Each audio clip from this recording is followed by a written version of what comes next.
Йоу, бәріне сәлем. Бұл Бақа Ньюс, аузымда снюс. Мен бүгін соңғы жаңалықтарды қорқпай ашық талқылаймын. Сондықтан да бақа баупақ деп ебануты комментарий жаза бермей, менің выпустарымды дұрыстап тыңдап қарап отырыңдар, А то, блядь, Астанадағы ЛРТ сияқты бір онда даммай тұрып қаласыңдар. Ендеше бүгінгі шоуымды таргет тағылардың сөзімен бастайын. Тоқта, Зайбал, Бақа Ньюсты қара. Кеттік! Цой, Тоқаевқа коронавирустың лямбыды атты жаңа штамбы туралы баяндады. Зай лямбыды. Қашан барлық аймақ мен сияқты зеленый болады, Зайбал. Олимпиаданың қола жүлдегері Игорь Соның әйелі сен үшін бәрін істеймін деп айтты. Конечно, енді, блядь, бәрін істейсің. Осыны Олимпиада жүлдегері болмай тұрып айтпадың ба? Қазір даже мен Игорь Сон үшін бәріне дайынмын. Итсігесің сен, ебать нах. Тоқаев Путинмен телефон арқылы сөйлесті. Ебать, не айтты екен наху? Здорово, Зайбал. Қазақстанда дәрі-дәрмек бір жылда 5%-ға қымбаттады.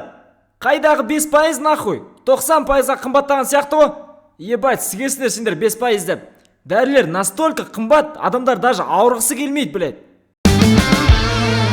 13 жастағы жапон қызы Олимпиаданың алтын медалін жеңіп алды.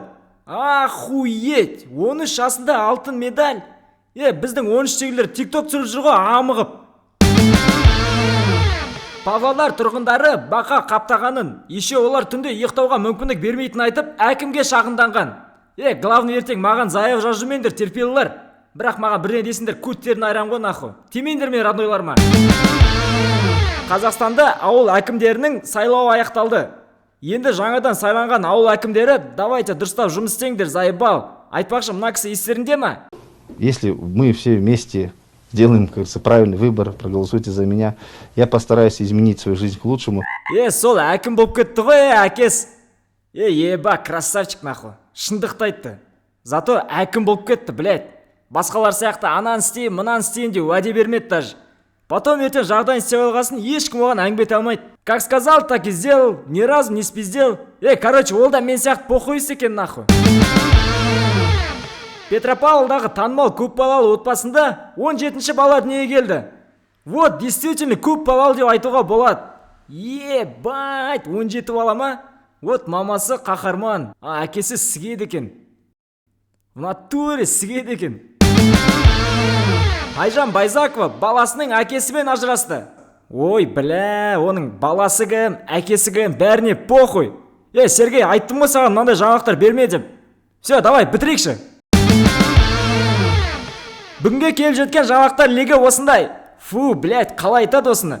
Короче, бүгінгі жаңалықтар бітті. Ойбай, тез бітіп қалды. Неге әзілдер аз деп Зайбал шығар, жаза өрмеңдерші.